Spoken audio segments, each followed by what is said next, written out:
Welcome to Military Analytics. The most important elements that make any RV functional are discipline and seriousness. When these two elements disappear, the army ceases to be a group of people acting together and in synchronization and becomes just a crowd of people. We can say that there are many reasons behind the disappearance of discipline and seriousness in the army. Failures in the chain of command, inexperience of the soldiers, and ineffective commanders are some of the reasons in the ongoing war between Russia and Ukraine. A very remarkable element has been added to these factors, so much so that this element is strong enough to finish the Russian soldiers before they enter the battle line.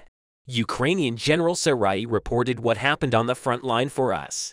As you know, in our previous reports, we have shared with you a lot of information about the indiscipline and lack of seriousness of Russian soldiers. Of course, there is also inexperience behind such indisciplined behavior of Russian soldiers. However, the alcohol problem ranks first among the factors affecting the indiscipline of the Russian army. The losses of the Russian army on the front line can also be interpreted as a reflection of this situation. In recent days, a lot of information about the problems caused by alcohol addiction of Russian soldiers has been shared by the world press. In addition to the regions where there are hot conflicts, there are intense cases of drunken soldiers even in barracks. So what is the latest situation about drunken soldiers in the Russian army? The British intelligence service MI6 recently published a remarkable report on drunken Russian soldiers.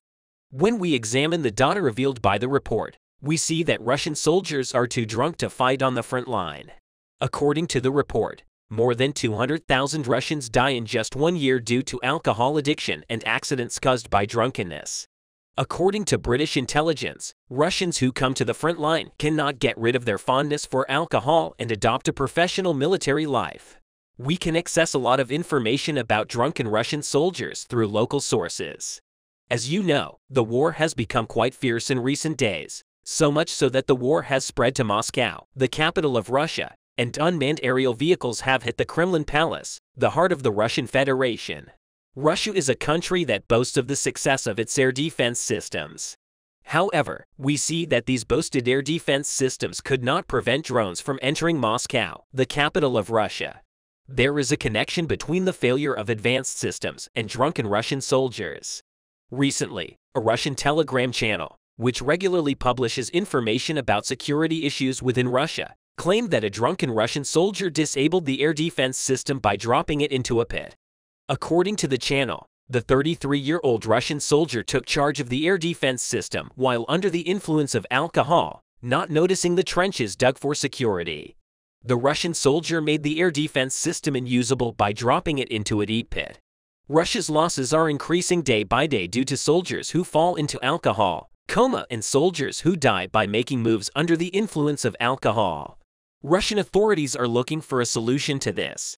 New recruitment orders are constantly being issued to compensate for losses. But the newly recruited soldiers are no different from the previous soldiers. They are recruiting alcoholics and old people to fight. Most of these drugs are over 60 years old. I recently saw a video where soldiers are trained. The culprit goes in a father there, a grandfather appears in the center and says, "Here is a 60-year-old fighter. But I am in very good shape." Prigozhin looks at him, and in the background grandfather can hardly stand. I don't know. He probably still hasn't come out of the alcohol coma. They've been drinking for about 5 years. He takes a step to give the roll call and says yes. Slowly blinks his eyes and falls asleep. Shit, there is 30 people standing there. Some of them not only failed, they got lost in the war. So then they come to us and say, "Take us prisoner because we haven't eaten for." I have photographs proving that they died of starvation, not from bullets in the trenches. They were bruised and frozen to death. We know about the deaths in the war zone due to the lack of ammunition and starvation. The project I Want to Live was designed to facilitate the surrender of Russian soldiers who do not want to fight. But the Russian soldiers are too drunk to understand this project, and the main thing that keeps them at the front is unlimited alcohol. As we can see from General Sir, his account, the Russian army is facing more and more problems even as it tries to solve the problems it is struggling with. Recently, the Ukrainian army carried out a very successful intelligence operation. Ukrainian intelligence officers managed to infiltrate the telephone lines of Russian soldiers on the front line. Very remarkable. Details about the Russian soldiers were deciphered thanks to these conversations. The most really remarkable event in the context of our subject is the phone records of a Russian soldier who talks to his wife in the phone conversation in question. The Russian soldier tells his wife about his alcohol addiction. The Russian soldier uses the following expressions while explaining the gravity of the situation. It is very difficult to live here. We face death every day. We have no strength left to bear what we are going through. Alcohol is a safe harbor for us.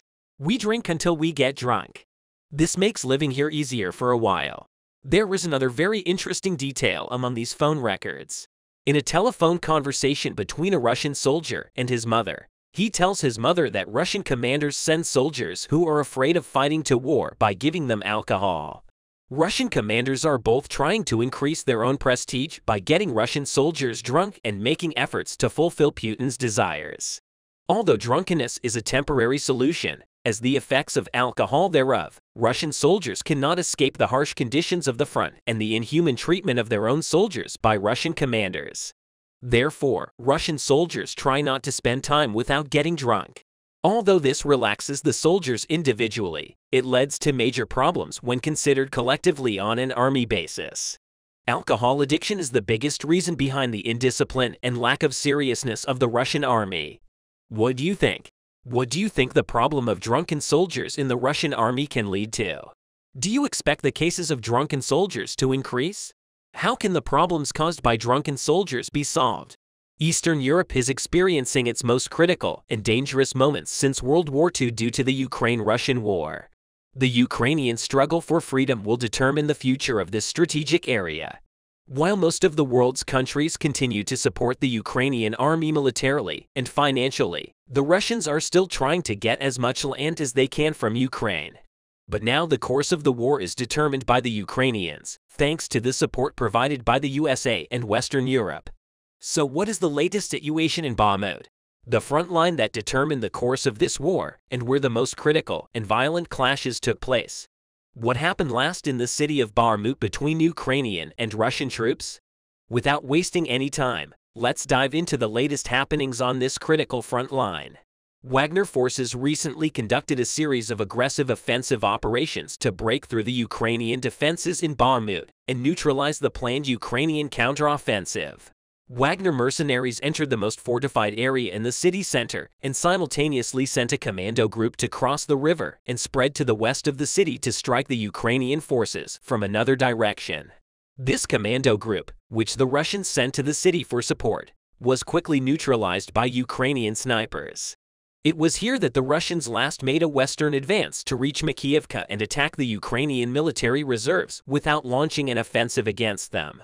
At the same time, because there were so many Wagner units on such a narrow front, the Ukrainians inflicted heavy losses on the Russians using artillery, mortars, and airstrikes.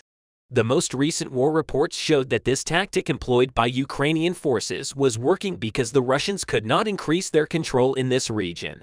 Although the Ukrainians withdrew from 2 of the 4 checkpoints in Orakhovka-Vasilivka, the Russians still could not enter these positions because the fire opened by the Ukrainian forces from the hills where these checkpoints are located is still very strong. Currently, the fiercest clashes are taking place on the second hill north of the city of Bakhmut. Capturing this clashes area is not as important as capturing the hill, as the center of the clashes is between the hills and the altitude difference is more than 60 meters. When we look at the momentary situation in Bakhmut, we see that after all these military successes of the Ukrainians, the front line collapsed for the Russians, and the dominance in Bakhmut was largely in the hands of the Ukrainian armed forces. And even the Russians accepted this striking situation in the city. Some Russian sources say that after several days of heavy airstrikes, Ukrainian forces launched a few limited counterattacks and used the dominant hills they held to their advantage. Also, the Kremlin road is pretty relaxed as the Wagner forces are now focusing on the strategic deployment areas they've created in Bakhmut. The Ukrainians, on the other hand, stopped using this road a few weeks ago and even blew up the connecting bridge in this area. Now, Ukrainian forces have partially restored the bridge and are starting to use the Kremlin roads again. On the other hand, it turned out that the Ukrainians were preparing several fake counterattacks on the Sloviansk highway. In fact, it is possible that the main counterattack could be experienced in another direction. Or it is said that the Wagner forces pushed themselves too hard and suffered heavy losses so that the Ukrainians might not need to make a counterattack. If we look at the current positions of the Ukrainian troops, it seems that the counterattack will most likely take place at the end of March. Returning to the city of Bakhmut again, it is confirmed that the Wagner troops captured the first workshops located in the Azov industrial zone. So the reports of clashes here are true. But the Wagner troops can only control a small area of the industrial zone because the Ukrainians still continue to heavily bomb the industrial areas under Russian control. The Wagner forces complain a lot that the Ukrainians are bombing them non-stop. When the Ukrainians began to attack the underground pots of the Azov region, especially, this tactic destroys the Wagner reinforcements and prevents the underground Wagner troops from retreating to the area they control. On the surface, the Institute for War Studies reports that the Wagner group is increasingly getting stuck in frontline combat. On the other hand, the Ukrainians destroyed a Russian assault unit that was trying to cross the river and divide the Ukrainian forces in the north and south, while the Wagner forces inflicted heavy losses in the Azov region. Russian sources reported that a group of special operations soldiers crossed the river last night and captured 2 streets. This went on record. It is a highly successful midnight operation by Ukrainian forces. The main objectives of this special operations group of the Ukrainians were to capture high-rise buildings and use them to protect reinforcements coming from behind. Ukrainian snipers in the special operations group had established a tight control in the region. They could easily do this. There were many high-rise buildings in the area that same day. These Ukrainian snipers in Bakhmut shared footage of how they hunted Wagner's forces. These images were probably coming from exactly this region.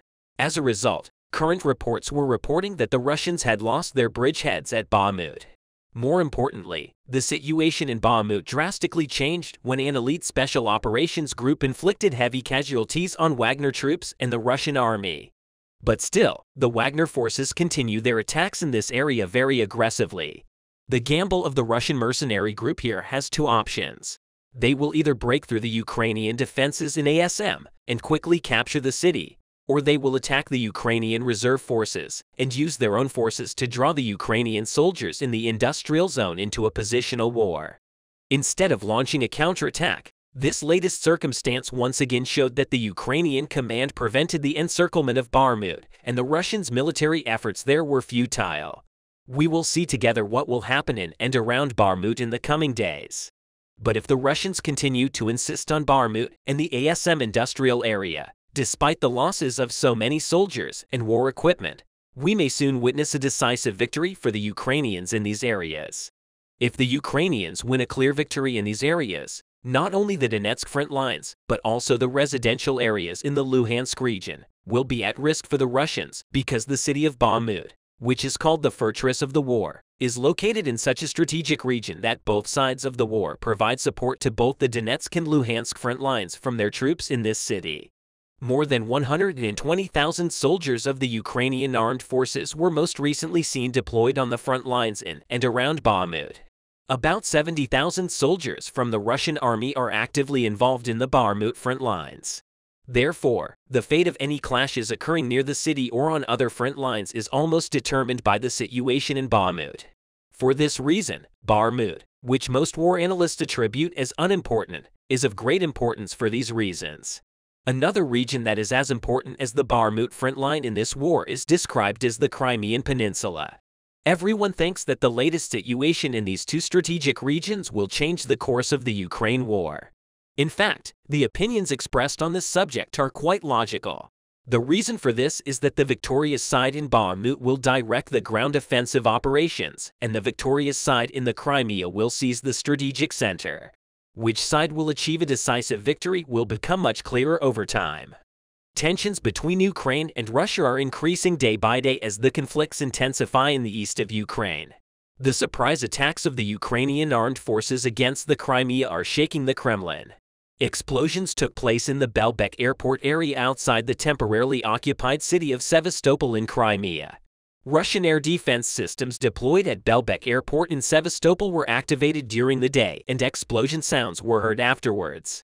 It is currently unknown how many missiles were fired from the air defense systems and what they were targeting. Ukraine's Southern Operational Command previously reported that Russian occupation forces have begun digging trenches and erecting concrete barriers around the temporarily occupied Belbek airspace. Loud explosions were heard around Sevastopol and the city. Petro Andriaschenko, advisor of the mayor of Mariupol, said that air defense was activated in the city at least twice, while the authorities reported the explosions that took place near the Belbek military airport yesterday evening. 2 unmanned aerial vehicles were allegedly shot down by an air defense system over the sea in the morning. The claim was confirmed by Sevastopol Governor Mikhail Vasilyev.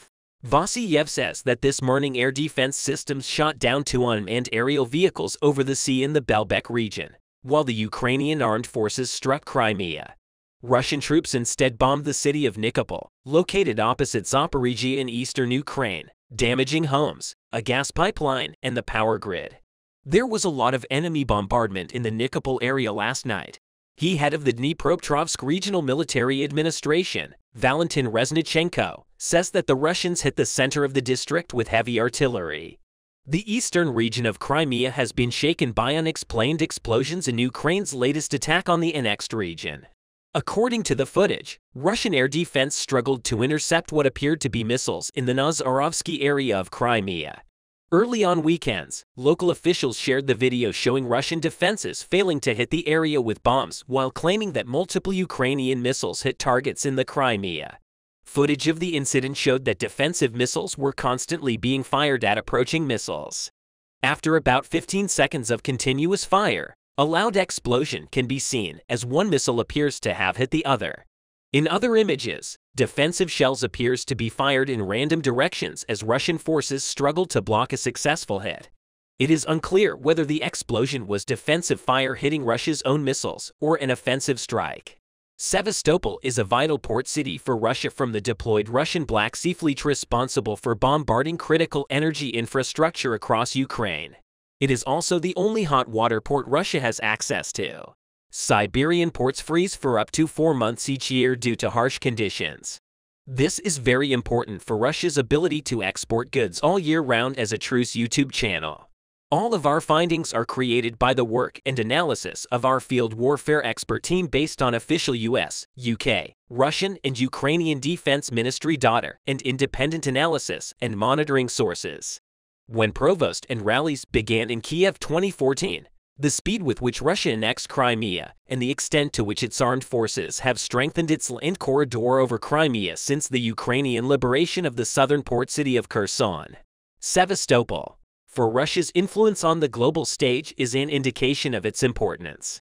Ukraine's Defense Ministry spokesman Andriy Chernyak said in a statement that Russia is now making every effort to protect its land corridor over Crimea by deploying new troops in the northern parts of the Black Sea region.